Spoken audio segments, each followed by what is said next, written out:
Hello chess friends and welcome to your side of chess channel and welcome back to the Julius Baer Generation Cup in 2022.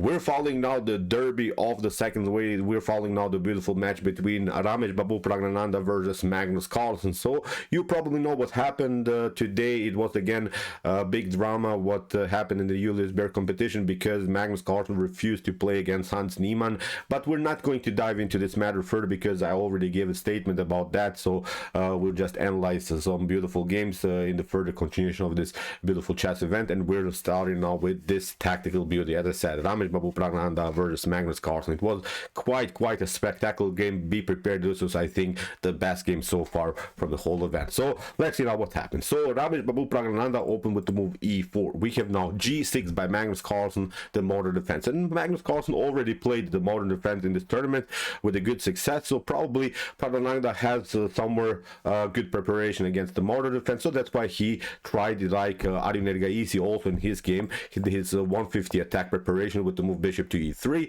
As we said, the main goal of the 150 attack against the modern or Perse defense setup is to play queen to d2, then you launch a flank attack h4 h5. Then if black castles too early, then you can maybe trade off the bishops here on the h file. If the queen maybe comes on the h file, then if you open also the h file with the rook and queen battery, you're trying maybe to deliver checkmate. So this is basically the main strategic and tactical goal of the 150 attack against these types of structures. But of course, black has counterplays ideas, black has also defensive ideas how to make further progress in the game. So in the continuation, Magnus plays the normal line with the move a6 b5, so he's launching also a queenside attack. So it becomes now sort of an opposite side attack game where black is attacking the queen side, white is of course attacking the king side. So in the continuation, we have h4 immediately by Praggnanandhaa, and this is really brilliant. I really loved his aggressive approach against Magnus Carlsen because I think this is the way to go. You have to be brave, you have to be active in order to beat the world champion Magnus Carlsen. You cannot just lay down and hope that Magnus makes a mistake. Now basically with this move h4, Praggnanandhaa is already announcing really a wild tactical game. So Magnus plays now an interesting move, knight to f6, and in my opinion, already this was a tiny little inaccuracy by Magnus. Way to go is actually here to play the move h5. You're blocking the further progress, and then you play knight to f6. Then you try maybe knight to g4. Basically, you're forcing white to go into this f3 g4 lines, and then queen to d2, queenside castle. So h5 is a beautiful blocking idea. But Magnus played knight to f6, and actually, okay, you have a good control of the h5 square. You have still this square occupied, but actually h5 is still a possibility. That's the huge difference, and Praggnanandhaa uses this moment immediately and sacrifices now the rook for the exchange, because after knight to h5, rook to h5, look at this, g takes h5, queen to h5, and this is not bad. There are some tactical shots that are bad, there are some tactics that you should try to avoid, but this is brilliant, this is perfectly fine. So the evaluation here, usually I don't like to talk about computer evaluation, but in order to understand how much of an attack this is a +1 evaluation for white. So white didn't make any mistakes here. Praggnanandhaa played a perfect aggressive attacks, and now Magnus Carlsen is on the defensive side. Look at this. The good thing about this rook sacrifice by Praggnanandhaa is that he can build really a fast attacking formation with maybe bishop to e2, bishop to d3, bishop to c4. Yes, knight to f3, knight to g5 is perfectly fine. Bishop to g5, d5, d5. You have a perfect central control. You can even queenside castle, then maybe include the rook into the game. So every move that white will play now is a beautiful attacking move. Black is simply I think a little bit splash here. Black has to now only defend his position in the continuation of the game. So Magnus plays now e6, and this is also a natural idea because sometimes you want to include maybe the queen into the game, queen to f6, and then you hope maybe to play queen to g6. Trading of the queens would be a perfect idea here for black. It would, I think, simplify at least the game, and black could have a good position. But Praggnanandhaa is not allowing this immediately. He plays now the move e5. The problem is now if you play d takes e5, d takes e5, then you have immediately this opportunity. Look at this, to open the d file. The e5 is still protected. Knight to c6. You can play maybe further progress, but knight to f3. Look at this, rook to d1, attacking now the queen. There are even opportunities. Then knight to e e4, knight to f6, knight to g5, bishop to g5. So whatever you like to play, I think white is doing well here. So it's, in my opinion, again, a beautiful attacking formation. So that's why after move e5, Magnus Carlsen blocked the center with the move d5. He's saying, okay, I lost a little bit of my activity, but at least now the center is closed and nothing can happen on the e file or d file. At least the king is not endangered further by some rook activity. So in the continuation, we have now queenside castle. You see Praggo is building further his attack, and now again maybe an unnecessary move here by Magnus Carlsen, c5. It seems like a good idea because you're breaking now in the center, but actually I think the normal idea here would be bishop to pardon me, b5, bishop to b7, then maybe knight to d7, queen to e7, and castle queenside. You have to get out of this mess because I think you're really vulnerable here on the king side. So that's why you have to castle out of white's attack. So that's why here maybe this was the way to go. But after move c5, Praggo is saying, okay, what's going on? I'll just take. How are you going to recapture the pawn? Because okay, you can maybe play some ideas of queen to a5, but this pawn is protected, this pawn is protected, this knight will come on f3, knight to c6. It's not making sense. So as I said, still we have a good control.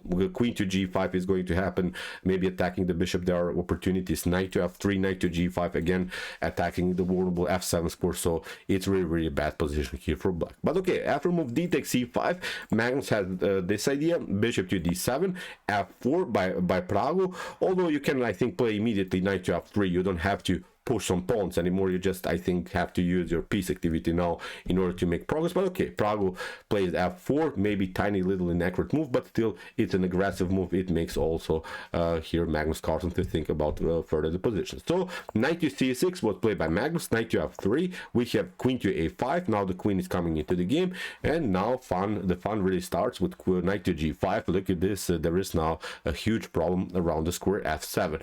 Magnus Carlsen finally castled out of the attack. Plays now queenside castling.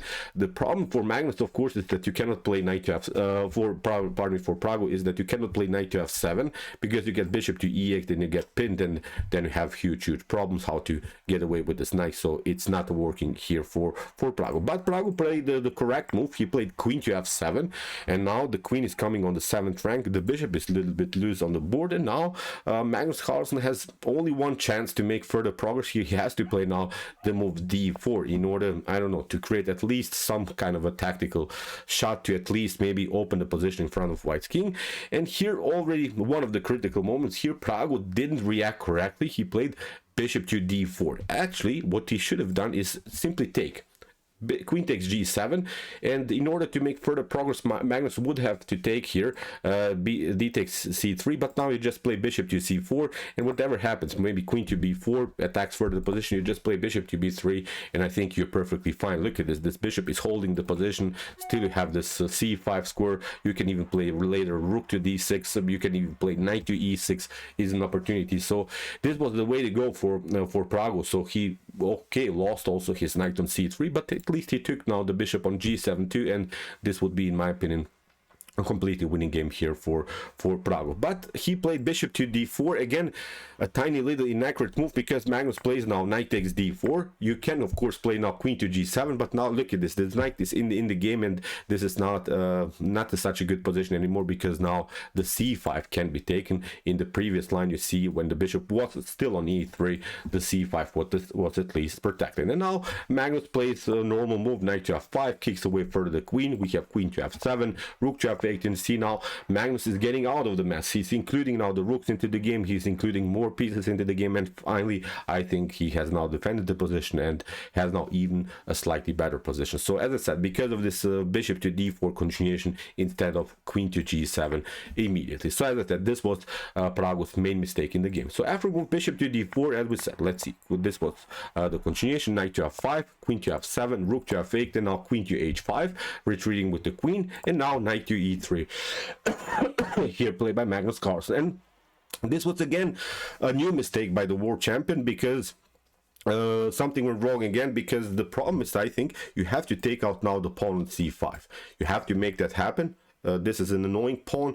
It doesn't make so much in this particular position, but at least you took it, and now there are opportunities maybe to include the knight into the game, to include the bishop into the game, to maybe trade off the rooks on the d file, simplifying the game.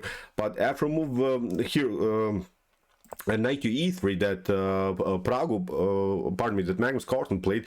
Praggu played again a beautiful tactical shot as he sacrificed another rook for the exchange. But the problem is now after rook to d7, you're losing now the pawn on e6, and the knight is now protecting also the c5 pawn. So Magnus had the opportunity to take out the pawn on c5. He didn't do that, and now here white is taking over again. White is now here with a much better position. So Magnus also made a tiny little inaccurate move, but he tried to battle here. Rook to g8. It's really a wild position where you have two rooks and the knight versus three minor pieces, but it seems somehow that the coordination of black's pieces is not so good, that white has here a much better position. After move rook to g8, Praggu simply continues with bishop to d3, develops of course the piece. Look at this knight is perfectly fine, protects also the c5 in its good position here for Praggu. So in the continuation we have now knight to d5.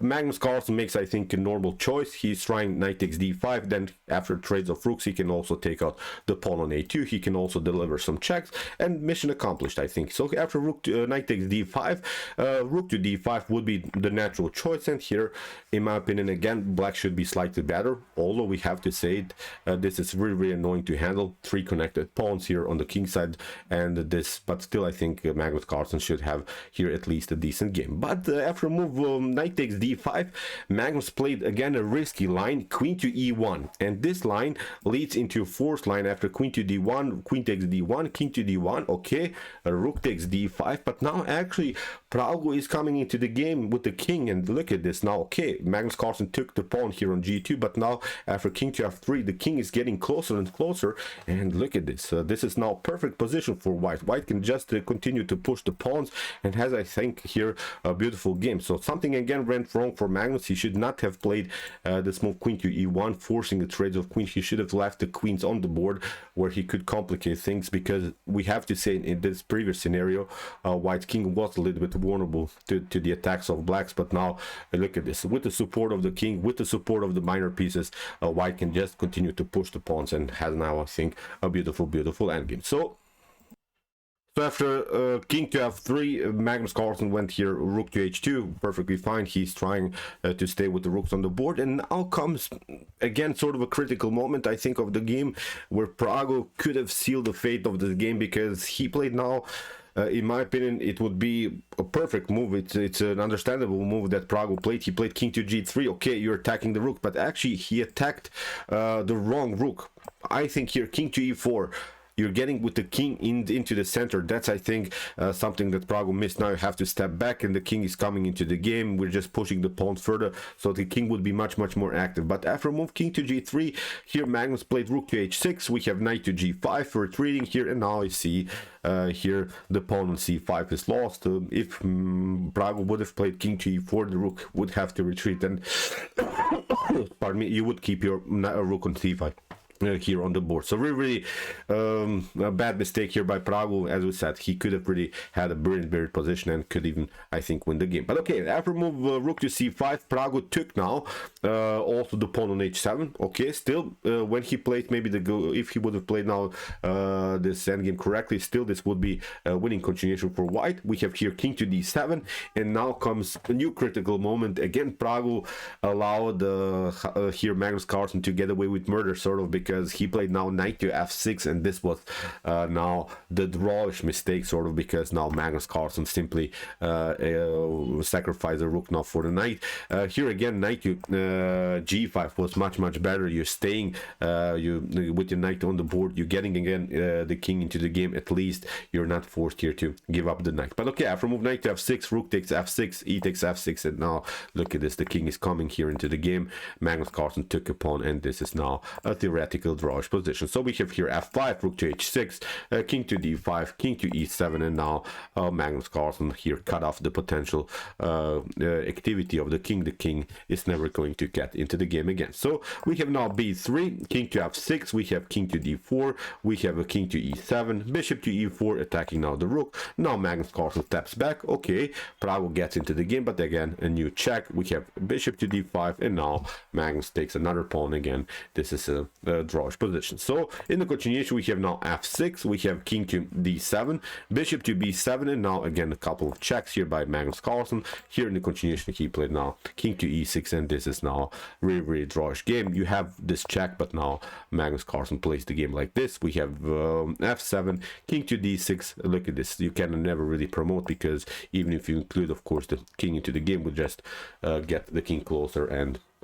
again a drawish position. Here Pragg tried a different way, bishop to a6. He's trying maybe to protect somehow here the pawn and include maybe the king into the attack here on this side of the board. And again, it's not working. King to e7 played by Magnus. We have bishop to c4, rook to f6, kicking away the king from the defense, and now again not allowing here the king to come into the game. We have here a couple of perpetuals by the rook, and in this particular moment Magnus Carlsen decided to sacrifice here again a new rook. We have bishop to f7, king to f7, and now Magnus Carlsen realized that this should be probably a drawish endgame here. Look at this. This is now theoretical draw, and after a couple more moves, both players played this continuation, and of course this is draw. So really wild game. What you say, immortal double rook sacrifice by Pragg, but then also Magnus Carlsen sacrificed both of his rooks in order to get the drawish position. Incredible game. It was for sure one of the best games of this super event. So okay, I hope that you enjoyed this game. I really enjoyed it a lot. Interesting ideas of the 150 attack against the modern defense. Look at this, how Pragg played the game. Really wild stuff. He challenged the world champion Magnus Carlsen in really wild tactical way. This is the way to go. Congratulations to Pragg for playing this beautiful tactical line, and also of course for Magnus Carlsen for then eventually defending the position like a line. So okay, really great game. If you want to see more games from this event, check out my coverage so far. Here are some links of to some games that we have analyzed before, and if you like this content, don't forget to subscribe to my channel. See you soon with some more videos, and chess is the best, of course.